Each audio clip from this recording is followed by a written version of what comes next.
సభలో ఆసీనులైన అందరికీ నమస్కారాలు తెలియజేస్తున్నాం. ఈనాడు మనం ఒక పర్వదినంగా గడుపుకుంటున్నాం. పద్మశ్రీ సంగీత కళానిధి శ్రీపాద పినాకపాణి గారి 100వ జన్మదిన సందర్భంగా ఈ అంతర్జాతీయ సదస్సు అనే ఒక కార్యక్రమాన్ని మా సంగీత శాఖ పక్షాన నిర్వహించడానికి గల కారణం ఏంటంటే, వారు మా సంగీత శాఖ ఆవిర్భవించినప్పుడు మాకు ఇక్కడ కోర్సుల తాలూకు పాఠ్య ప్రణాళికలన్నీ వారి దగ్గరుండి వారి మార్గనిర్దేశంలో చేసి మాకు ఈనాడు మా సంగీత శాఖ పురోభివృద్ధికి వారు ముఖ్య కారకులు. అదొకటే కాకుండా వారు సంగీత జగత్తుకంతటికీ గురువు స్థానంలో ఉన్నారు ప్రస్తుతం. మేము తర్వాత మా సంగీత శాఖలో అనేక సంవత్సరాల నుంచి సంగీత ఉత్సవాలు, సెమినార్లు ఇవన్నీ నిర్వహించడం మాకు ఆనవాయితీగా వస్తుంది. కారణం ఏమిటంటే, ఇక్కడ విద్యాత్మకంగా సంగీతం కోర్సులు ఎంఏ పిహెచ్డి కోర్సుల రూపంగా రూపొందించి నిర్వహించడం జరుగుతుంది కనుక మేము ఉత్సవాలు, సదస్సులు కూడా నిర్వహించడం జరుగుతుంది.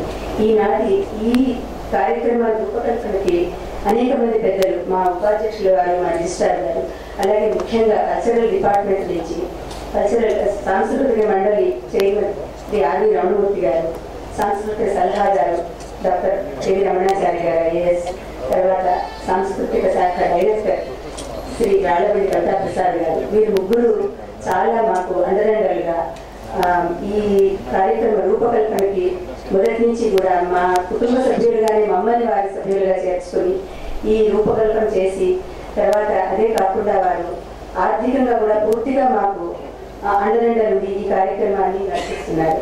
వారికి నేను ముఖ్యంగా వారందరికీ నేను కృతజ్ఞతాపూర్వక నమస్కారాలు తెలియజేస్తున్నాను.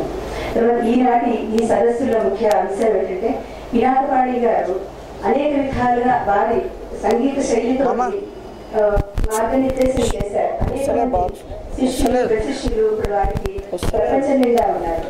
ప్రత్యక్షంగా, పరోక్షంగా, ప్రత్యక్షంగా నేర్చుకున్న గురువులు, సంగీత గురువులు, సంగీత కళానిధి నేదుల కృష్ణమూర్తి గారు, పద్మభూషణ్ మహామహోపాధ్యాయ చెంచు సత్యనారాయణ గారు, కోలేటి వెంకటేశ్వర్లు గారు, తర్వాత శ్రీరంగం గోపాలరత్నం గారు, ఇలాంటి మహనీయులు, stall words of our Andhra Pradesh అందరూ పినాకపాణి గారి శిష్యులు. వారి నుంచి వారి ప్రశిష్యులు మల్లాది సూరిబాబు గారు, మల్లాది సోదరులు, మేమందరం కూడా అందులో ఆ వర్గంలోకి వస్తాం.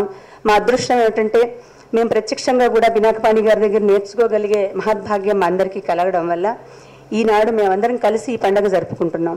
తర్వాత వారు ఇంకొక విషయం నేను ముఖ్యంగా చెప్పదలుచుకుంది ఏమిటంటే, ఈరోజు పొద్దున్నే వారి అబ్బాయి చేత నాకు ఫోన్ చేయించారు.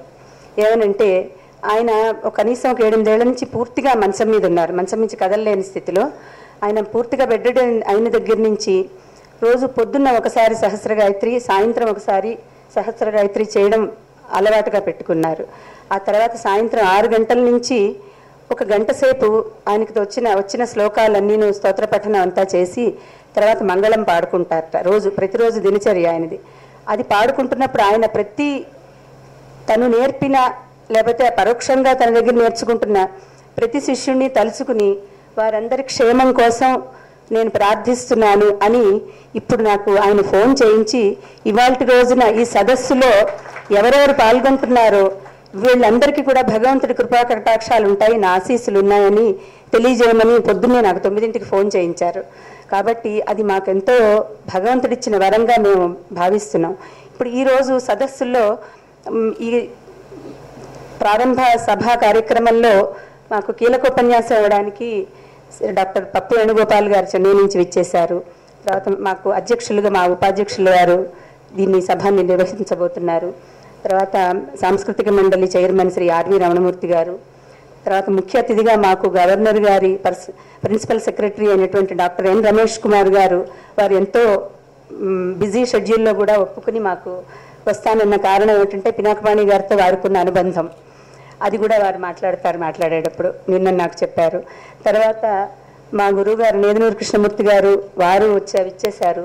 తర్వాత మా రిజిస్ట్రార్ గారు, మా డీన్ గారు, వీళ్ళందరూ ఈ సభా కార్యక్రమంలో పాల్గొని దీన్ని జయప్రదం చేయడానికి విచ్చేసినందుకు వాళ్ళకి నమస్సులు. సదస్సులో ముఖ్యంగా ఇవాళ మొదటి సదస్సుకి శ్రీ కొమాండూరు శేషాద్రి గారు అధ్యక్షత వహిస్తారు. మొదటి సదస్సులో శ్రీ మల్లాది సూరిబాబు గారు పినాకపాణి గారి కృతి సంపద గురించి ఎలా వారు కృతుల్ని సేకరించి నోటేట్ చేసి సంగీత ప్రపంచానికి అందించారు, దాని విశేషాలన్నీ వారు చెప్తారు. ఆ తర్వాత శ్రీమతి జయలక్ష్మీ శేఖర్, ఆవిడ మలేషియా నుంచి వచ్చారు. ఆవిడ 25 సంవత్సరాల నుంచి సంవత్సరానికి కనీసం 3 సార్లు మలేషియా నుంచి కర్నూలు వచ్చి అదొక పిల్గ్రిమేజ్గా భావించి పినాకపాణి గారి దగ్గర నేర్చుకున్నారు. వారు ప్రత్యేకించి ఈ సందర్భం కోసమే ఇచ్చేశారు. వారు applicability of doctor Pani style on veena అనే అంశం మీద వారు ప్రసంగిస్తారు. ఆ తర్వాత ఇంకొకరు ఇవాళ శ్రీమతి నీతా చంద్రశేఖర్ గారు, మా డిపార్ట్మెంట్ అధ్యాపకులు. వారు పినాకపాణి గారు మనోధర్మ సంగీతం మీద ప్రత్యేకంగా ఒక పుస్తకం రాసి మా పొట్టి శ్రీరాములు తెలుగు విశ్వవిద్యాలయం నుంచి ప్రచురించడం జరిగింది. అది చాలా ప్రత్యేకమైన అంశం పినాకపాణి గారి స్టైల్లో. సో దాన్ని ఆయన చేసిన మార్గనిర్దేశం ఏ విధంగా చేశారనే అంశం మీద వారు ప్రసంగిస్తారు. అలాగే మధ్యాహ్నం సెషన్లో శ్రీ డి శేషాచారి గారు, హైదరాబాద్ సోదరుల్లో ఒకరు, వారు అధ్యక్షులుగా వ్యవహరిస్తారు. ఆ సభలో శ్రీ కొమాండూరి శేషాద్రి గారు పినాకపాణి గారు స్వరపరిచిన అన్నమయ్య కృతుల్లో ప్రతిమధ్యమ రాగ ఆవిష్కరణ గురించి వారు ప్రసంగిస్తారు. ఆ తర్వాత నేను పినాకపాణి గారు రచించిన అన్నమయ్య కృతులు ఈనాటి కర్ణాటక సంగీత కచేరీలో అన్నమయ్య కృతుల్ని కచేరీ పద్ధతిలో ఎలా పాడడానికి అనువుగా వారు చేశారనే అంశం మీద నేను ప్రసంగించబోతున్నాను. అలాగే డాక్టర్ కె శేషలత గారు, మా పూర్వ అధ్యాపకులు. వారు సింగపూర్ సిఫాస్లో అసిస్టెంట్ రిజిస్ట్రార్గా ఉన్నారు, అకాడమిక్ రిజిస్ట్రార్గా ఉన్నారు. వారు ప్రత్యేకించి ఈ అకేషన్ కోసం సింగపూర్ నుంచి విచ్చేశారు. వారు పినాకపాణి గారి అన్నమయ్య కృతుల సంగీత సాహిత్య సమన్వయం గురించి చెప్పబోతున్నారు. ఈ సాయంకాలం రవీంద్ర భారతిలో మీటింగ్లో శ్రీ గొల్లపూడి మారుతిరావు గారు ప్రసంగిస్తారు పినాకపాణి గారి గురించి. అనంతరం గురువు గారు నేదునూరు వారు, తర్వాత మల్లాది సోదరుల కచేరీ ఉంటుంది. ఇది సూక్ష్మంగా మా ఈరోజు కార్యక్రమ వివరాలు. మీరందరూ ఈ కార్యక్రమాలన్నీ ఆనందించి మమ్మల్ని ఆశీర్వదించవలసిందిగా